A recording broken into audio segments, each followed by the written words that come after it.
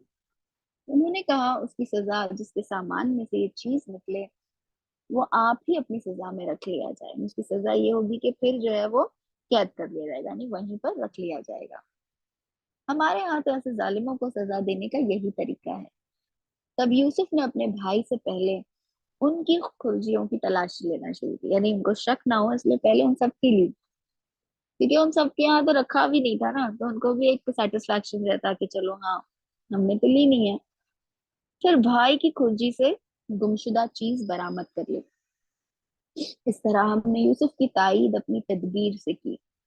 اس کا یہ کام نہ تھا کہ بادشاہ کے دین میں اپنے بھائی کو پکڑتا، اللہ یہ کہ اللہ ہی ایسا چاہے، ہم جس کے درجے چاہتے ہیں بلند کر دیتے ہیں، اور ایک علم رکھنے والا ایسا بھی ہے جو ہر صاحب علم سے بالا تر ہے۔ تو یہاں زندگی کی ایک حقیقت گنوائی، سب سے پہلے تو یہ بتایا کہ اس طرح کا علم، اس طرح کی تدبیر، اس طرح کی حکمت جو ہے وہ کم ہی لوگوں کو نصیب ہوتی ہے، جیسے یوسف علیہ السلام کو جو ہے وہ ملی تھی۔ پھر یہ بھی ایک بات بتا دی کہ وفوق کل ذی علم علیم، کہ اگر انسان کو دنیا میں علم مل بھی جائے اور جو ہے اسے کچھ اللہ تعالیٰ نواز بھی دے، تو وہ ہمیشہ اس بات کو یاد رکھے کہ ہر عالم سے بڑا اللہ رب العالمین نے اس دنیا میں ایک عالم رکھا ہوا ہے۔ اس سے ہمیں یہ بھی پتا چلا کہ sky is the limit when it comes to knowledge, علم جو ہے وہ اتنا وسیع ہے ہمارے دین میں، اور اس کی اتنی زیادہ جو ہے اسے وسیع رکھا گیا ہے۔ اور یہ کہ بہت سارے لوگ دنیا میں علم کے راستے سے گمراہ ہوتے ہیں، یعنی حقیقی علم تو ہمارے اسکالرز نے، ہمارے سلف صالحین نے ہمیں یہ بتایا وہ ہے جو انسان کے اندر عاجزی پیدا کرتا ہے، جو انسان کو جھکا دیتا ہے، جس طرح سے درختوں سے بھرا ہوا پھلوں سے لگا ہوا درخت جو ہے وہ اکڑ کے نہیں کھڑا ہوتا، وہ جھک جاتا ہے۔ کیوں جھک جاتا ہے؟ وہ پھلوں کے بوجھ سے جھک جاتا ہے۔ اسی طرح جو صحیح علم ہے وہ انسان کو ان کے اندر انکساری پیدا کرتا ہے، اس کے اندر تکبر اور گھمنڈ نہیں پیدا کرتا۔ یہ ہمارے جاہل ہونے کی ایک عمدہ نشانی یہ ہے کہ ہمیں یہ لگنے لگے کہ ہمیں بہت کچھ آتا ہے، لیکن جس دن ہمیں یہ لگنے لگے کہ ہمیں بہت کچھ آتا ہے، وہ ہمارے لیے مارک کر دینے کے لیے کافی ہے کہ ہم کس قدر جاہل ہیں، اور اللہ تعالیٰ ہمیں ایسے جہل سے محفوظ و معمون رکھے۔ ان بھائیوں نے کہا یہ چوری کرے تو کوئی کچھ تعجب کی بات بھی نہیں نا، دس از ریئلی امپاسبل، اس سے پہلے اس کا بھائی بھی چوری کر چکا ہے، اب تو نیا یوسف کھڑا ہے، نہ یوسف سے ان کا کوئی کمپٹیشن ہے، نہ وہ کوئی حسد، اب اس کا کوئی امکان بھی نہیں ہے، اس کو تو وہ لوگوں نے اپنی زندگی سے کھینچ کر دور پھینک دیا ہے نا۔ لیکن دیکھیے وہ جو دلوں میں بھرا ہوا بغض ہے نا، وہ کیسے اود آتا ہے اب جب یہ موقع ملا کہ سوتیلے بھائی کو پکڑا گیا، تو فوراً گنوایا کہ ہاں ہاں، اور جھوٹی ہے ڈیفینیٹلی اس کا بھائی یوسف بھی چوری کر چکا ہے۔ یوسف ان کی یہ بات سن کر پی گیا۔ اب یہ اور اعلیٰ ظرفی کی نشانی کہ وہ چاہتے تو کھڑے کھڑے ان کو وہیں بتا سکتے تھے، کلیریفائی کر سکتے تھے، حقیقت ان پر نہ کھولی، بس زیر لب اتنا کہہ کر رہ گیا کہ بڑے ہی برے ہو تم لوگ، جو الزام تم لگا رہے ہو اس کی حقیقت خدا خوب جانتا ہے۔ تو غرض یہ کہ دنیا میں ایسے لوگ ہمیشہ ہوں گے، چاہے آپ ان کے راستے میں آئیں یا نہ آئیں، چاہے آپ ان کی آپ ان کے لیے کوئی پریشانی کا سامان کریں یا نہ کریں، لیکن وہ جو ان کے دماغ میں ایک بار سما گئی ہے نا، وہ خلش وہ جاتی نہیں آسانی سے۔ اللہ رب العالمین ایسے حاسدوں کے حسد سے ہمیں محفوظ و معمون رکھے۔ ہمارے دین نے ہمیں یہ نہیں سکھایا کہ پھر ہم ایسے لوگوں سے ڈرنا شروع کر دیں، ہمارے دین نے ہمیں یہ نسخہ سکھایا کہ ہم ہمیشہ اللہ تعالیٰ کی سیکیورٹی اور اللہ تعالیٰ کی حفاظت جو ہے اس کو سیکھ کرتے رہیں، اس کی تدبیر ہمیں نبی اکرم صلی اللہ علیہ وسلم نے بتائی کہ ہمیشہ اپنے آپ کو اور اپنی زندگی میں جو ہے اللہ کے ذکر کو، اللہ کی یاد کو جو ہے اس سے معطر رکھیں، زبان، دل، ہمارے ایکشنز، اور پھر جب ایسا ہوگا تو پھر شیطان کو جو ہے گھر کرنے کا موقع نہیں مل پائے گا۔ انہوں نے کہا اے سردار ذی اقتدار، اس کا باپ بہت بوڑھا آدمی ہے، اس کی جگہ آپ ہم میں سے کسی کو رکھ لیجئے۔